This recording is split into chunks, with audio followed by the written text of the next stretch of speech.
뉴욕 기론의 휘발유 값이 갤런당 5달러에 육박했습니다. 공급 부족은 여전한데 메모리얼데이 연휴를 앞두고 수요가 급증했습니다. 뉴욕시의 수도 요금이 4.9% 오를 수 있을 것으로 보입니다. 뉴욕시 수도 요금 위원회는 내달 중으로 이에 대한 표결을 진행합니다. 오늘 두 뉴욕 조영사관이 뉴저지 할인회관에서 뉴저지 지역 주민들을 위한 순회 영사 활동을 실시했습니다. 한국농수산식품유통공사의 김준식 사장이 어제 뉴저지 한인회를 방문해 K-푸드 미국 시장 수출 확대 방안에 대해 논의했습니다.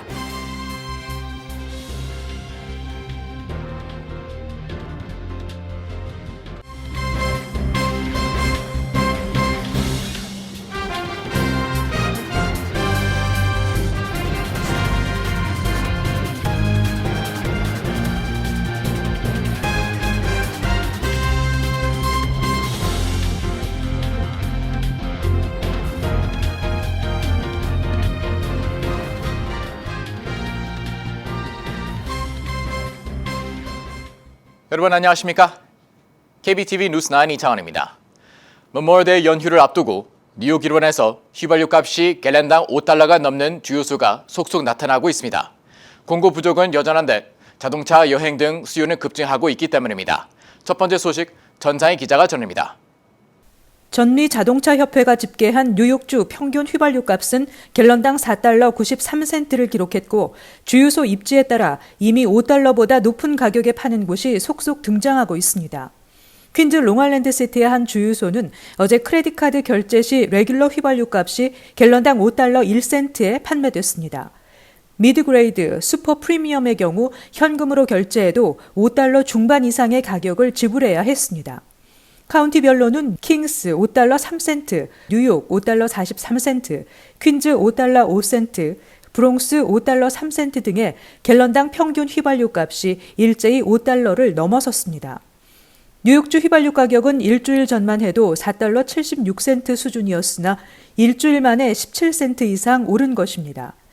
1년 전 휘발유값 3달러 7센트와 비교하면 1달러 86센트나 가격이 오른 것입니다. 일부 전문가들은 갤런당 휘발유 값이 5달러를 넘어서면 심리적 마지노선에 도달하기 때문에 소비자들의 수요가 줄어들 것으로 보는 경우도 있습니다. 하지만 공급 부족과 수요 증가세는 계속되고 있는 만큼 휘발유 값은 평균 6달러대까지 오를 것이라는 전망이 더 힘을 받고 있습니다. 한편 조 바이든 행정부가 치솟는 휘발유 값을 잡기 위해 디젤, 비축유 방출을 검토하고 있다고 CNN이 보도했습니다. 바이든 대통령은 이 같은 내용의 비상선언을 발표할 계획을 세우고 있으며 방출량은 100만 배럴 정도로 알려졌습니다. 그러나 경유 방출량이 100만 배럴로 많지 않아 가격 인하 효과는 제한적일 것이라는 분석이 제기되고 있습니다. 미국 자동차 협회에 따르면 지난주 미국 경유의 전국 평균 가격은 갤런당 5달러 56센트로 지난해 같은 기간에 비해 75%가량 크게 올랐습니다. 특히 뉴욕주 등 동북 지역의 경유는 갤런당 6달러 52센트로 1년 사이 2배나 뛰었으며 여름이 끝날 때에는 갤런당 10달러까지 치솟을 수 있다는 전망도 나오고 있습니다. KBTV 뉴스 전상입니다. 뉴욕시의 수도 요금이 2014년 이후 최대폭으로 인상될 수도 있을 전망입니다.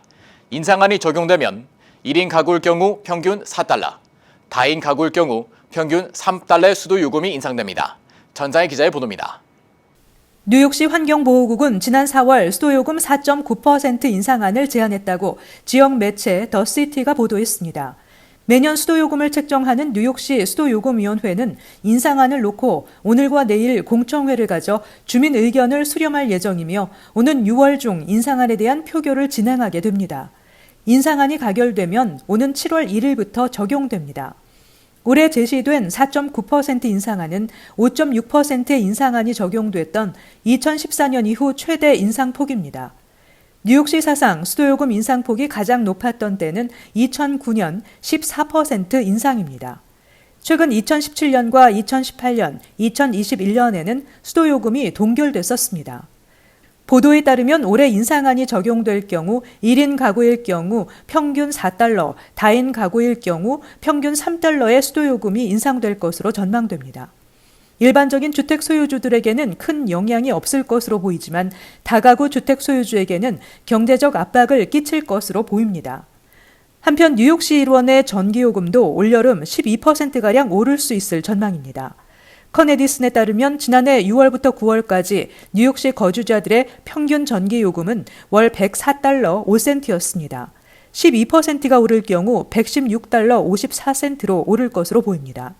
보도에 따르면 로리 크리스천 뉴욕주 공공서비스위원회 위원장은 뉴욕주는 타주와 마찬가지로 이전 요금보다 높은 요금을 경험하고 있으며 이는 올 여름 내내 계속될 것으로 예상된다고 밝혔습니다. 특히 뉴욕주 공공서비스위원회는 코로나19 팬데믹 이후 국제정세의 불안정성으로 전 세계적 천연가스 가격 상승이 주요 원인으로 파악된다고 분석했습니다. KBTV 뉴스 전상입니다.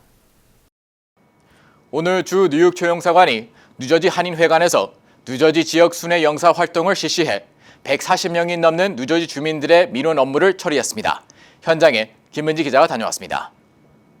오늘 오후 1시 2년 만에 재개된 주 뉴욕 초영사관의 뉴저지 지역 순회 영사가 뉴저지 한인회의 협조로 뉴저지 한인회관에서 개시됐습니다. 사전 예약을 한 주민 140여 명은 예약된 시간에 맞춰 질서 있게 입장한 후 영사 및 한인회 봉사자들의 안내에 따라 순조롭게 민원 업무를 처리했습니다. 미처 신분증, 사본 등의 서류를 준비하지 못한 민원인들을 위해 마련된 인쇄기 앞에도 줄이 길게 늘어섰습니다. 이날 영사관 측은 여권 발급 신청, 영사 확인, 가족관계 등록 및 증명서 발급, 국적 관련 업무, 재외국민 등록 및 발급 등 140여 명이 넘는 민원인들의 업무를 처리했으며 별도로 운영된 한국 세무업무 안내 데스크에서도 상담이 이뤄졌습니다. 오늘 이곳에 방문한 주민들은 요즘 따라 뉴욕이 너무 위험해 웬만해선 가고 싶지 않았는데 이런 기회가 있어 너무 다행이고 감사하다며 기쁜 마음을 표했습니다. 여권 분실 신청하러 왔는데요. 편하게 신청할 수 있어서 감사드립니다. 순회 영사 활동에 협조한 이창원 뉴저지 한인 회장은 많은 주민들이 가까운 곳에서 업무를 볼 수 있게 해주신 뉴욕 총영사관 관계자분들께 진심으로 감사하다고 전했습니다. 2년 만에 재개된 순회 영사 업무입니다. 보시다시피 많은 사람들이 오셨습니다. 140건 넘었고요. 한 200명 가까이 오시는 것 같아요, 오늘이요. 아무래도 이제 팬데믹 동안 못 하셨으니까 많은 관심들이 있었어요. 저희가 최대한 업무를 도와드렸고 예약 잡아드렸고요. 오늘 5시까지 진행하게 될 겁니다. 한편 주 뉴욕 총영사관은 여타 지역에 대한 순회 영사도 6월 중순부터 일부 재개할 계획이며 구체 대상 지역과 일정은 확정되는 대로 추가 공지할 예정입니다. KBTV 뉴스 김은지입니다. 한국농수산식품유통공사 AT가 뉴저지 한인회를 방문해 K-푸드 미국 시장 수출 확대 방안에 대해 논의했습니다. 김은지 기자가 취재했습니다. 이창헌 뉴저지 한인회장은 어제 뉴저지 한인회관에서 한국농수산식품유통공사 김춘진 사장을 만나 K-푸드 미국 시장 수출 확대 방안에 대해 논의했다고 밝혔습니다. 한국농수산식품유통공사 김춘진 사장은 아울러 김치의 날 제정이 추진되도록 뉴저지 한인 커뮤니티 차원의 협조를 요청했습니다. 저는 어느 때보다도 이 김치데이가 제정된 거에 대해서 큰 의미를 부여하고 싶습니다. 중국에서 파오차이라고 해서 김치의 종주국이 중국이다. 우리 K푸드의 대명사인 김치의 자존심이 많이 훼손돼 가고 있죠. 우리 대한민국은 온대지방이죠. 그리고 반도예요. 산의 진미가 풍부합니다. 또 온대기 때문에 많은 다양한 그런 음식의 조화를 이루는 곳이 대한민국이죠. 밥 맞는 이상 동안에 한 곳에서 정착하면서 농경사회를 이루면서 문명의 꽃을 활짝 피운 것이 대한민국이죠. 그래서 어느 지역보다도 발효 음식이 많습니다. 음식 문화의 버거가 대한민국이죠. 그래서 김치데이를 만들므로 인해서 K푸드의 위상이 높아지고 그리고 한국 문화가 전 세계에 알려지게 되고 이렇게 함으로써 미국 시민의 건강을 지키는 거죠. 김치 하면은 바로 건강식품의 대명사고 미국 헬스지에서 세계 5대 건강식품으로 선정한 바가 있죠. 그리고 많은 사람들이 김치의 효과에 대해서 인정하고 있어요. 세계 경제 수도인 뉴욕에서 김치데이가 만들어짐으로 인해서 다른 미국의 많은 주에도 확산될 수가 있고, 그리고 지구촌에 우리 김치의 이런 위상을 높이는데 저는 큰 디딤돌이 된다고 생각합니다. 또 먹거리 전 과정에서 발생하는 온실가스 배출량을 줄이고자 진행 중인 저탄소 식생활 캠페인 글로벌 그린푸드데이에 대해 설명하고 캠페인 확산을 위한 동참 등을 당부했습니다. 먹거리에서 발생되는 온실가스가 생산부터 소비까지의 전체 지구촌에서 발생되는 온실가스의 31%가 발생이 돼요.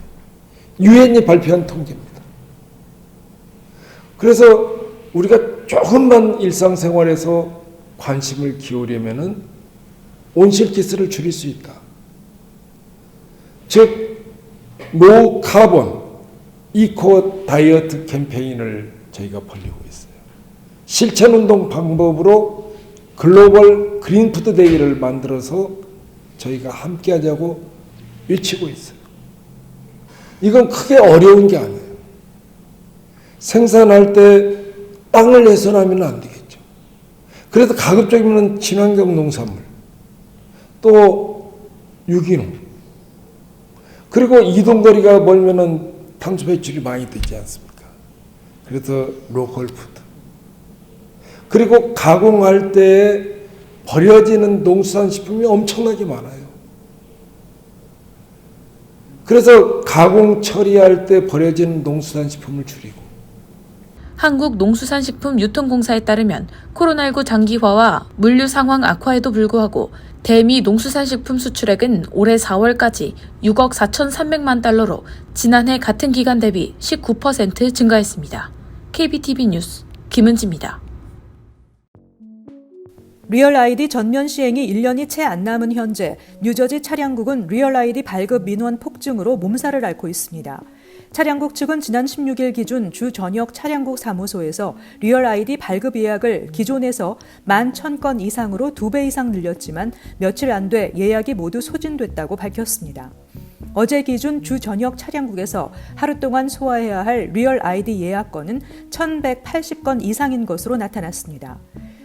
차량국 측은 수요를 충족하기 위해 계속 노력하고 있다는 입장을 밝혔지만 현재 리얼 아이디 발급을 위한 예약이 7월까지 꽉 차 있는 사무소들도 있는 것으로 전해지면서 차량국 방문 전 사전 예약을 비롯해 민원 상황을 미리 점검해야 한다고 밝혔습니다. 전미 자동차협회가 내놓은 전망치에 따르면 이번 메모리얼데이 연휴 기간 중 여행길에 나서는 미국인들은 모두 3,920만 명에 달하는 것으로 나타났습니다. 이는 지난해 같은 기간에 3,620만 명에 비해 8.3%나 늘어난 것으로 코로나19 사태 이전인 2017년 수준에 근접한 수치입니다. 올해 자동차 여행에 나서는 미국인은 3,490만 명에 달하고 항공편을 이용하는 미국인은 300만 명에 이를 것으로 전망됐습니다. 온라인 예약업체인 트립잇에 따르면 메모리얼데이 연휴 기간 동안 예약된 항공편과 호텔을 비롯한 숙박시설, 렌터카 등 여행 관련 예약률이 전년에 비해 2배 이상 높아져 국내선 예약 증가율 207%를 포함해 전체 항공편 예약률은 지난해에 비해 253%나 급증했습니다. 항공요금도 수요가 늘면서 지난해에 비해 평균 6%가량 오른 상태입니다. 에릭 아담스 시장은 기자회견에서 뉴욕시 포트 오토리티 버스터미널에 무기 스캐너 설치를 두고 뉴욕주와 논의 중이라고 밝혔습니다. 시장은 뉴욕시 총격 사건에 사용되는 대부분의 총기류는 미국 남부에서 뉴욕시로 들어오고 있기 때문에 버스터미널에 스캐너를 설치해 이런 총기류의 흐름을 막아야 한다고 강조하고 이를 위해 항만 당국과 협상을 시도하고 있다고 밝혔습니다. 애덤스 시장의 이날 항만청 버스터미널에서의 무기류 검색 촉구는 지난주 일요일 아침 골드만삭스의 애널리스트인 데니얼 애니케즈가 브런치를 먹기 위해 전철을 타고 이동 중 총에 맞아 숨진 사건 이후 나온 것입니다. 연방수사국이 공개한 보고서에 따르면 지난해 미국에서 발생한 적극적 총격 사건은 61건으로 전년보다 53% 증가했습니다. 2017년 발생 건수 31건과 비교하면 2배 증가한 것입니다. 적극적 총격은 좁고 사람이 많은 곳에서 한 개인이 타인을 살해하거나 살해하려는 의도로 총을 쏘는 행위를 뜻하는 범죄 수사 용어로 불특정 다수를 겨냥한 총기 난사 사건도 큰 차이가 없었습니다. 지난해 발생한 61건은 2000년 이후 공식 집계치로는 연간 최다치입니다. 범인을 제외하고 사망자만 103명이 나왔고 부상자도 140명에 이를 것으로 참혹한 총기 사건이 끊이지 않았던 셈입니다. 사건이 발생한 곳은 30개 주에 걸쳐 있으며 캘리포니아와 조지아, 텍사스, 콜로라도, 플로리다처럼 여러 건이 발생한 곳도 있습니다. 총격범은 12세부터 67세까지 연령층이 다양했고 이들 가운데 30명은 체포됐고 14명은 수사기관의 검거 과정에서 총격을 맞고 숨졌습니다. 무장한 시민이 총을 쏴 숨진 범인이 4명, 스스로 목숨을 끊은 범인은 11명이었습니다. 잠시 후 커뮤니티 브리핑을 전해드립니다.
이어서 환율과 증시 전해드립니다.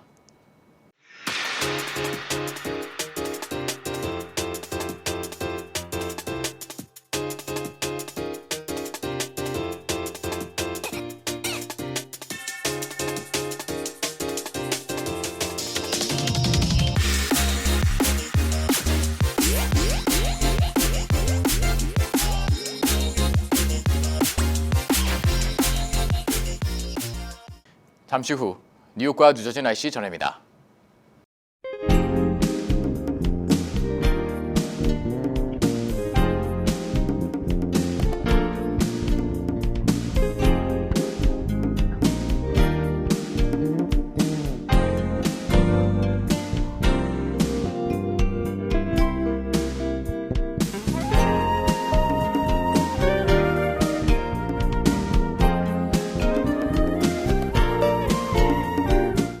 KBTV 뉴스9 마칩니다.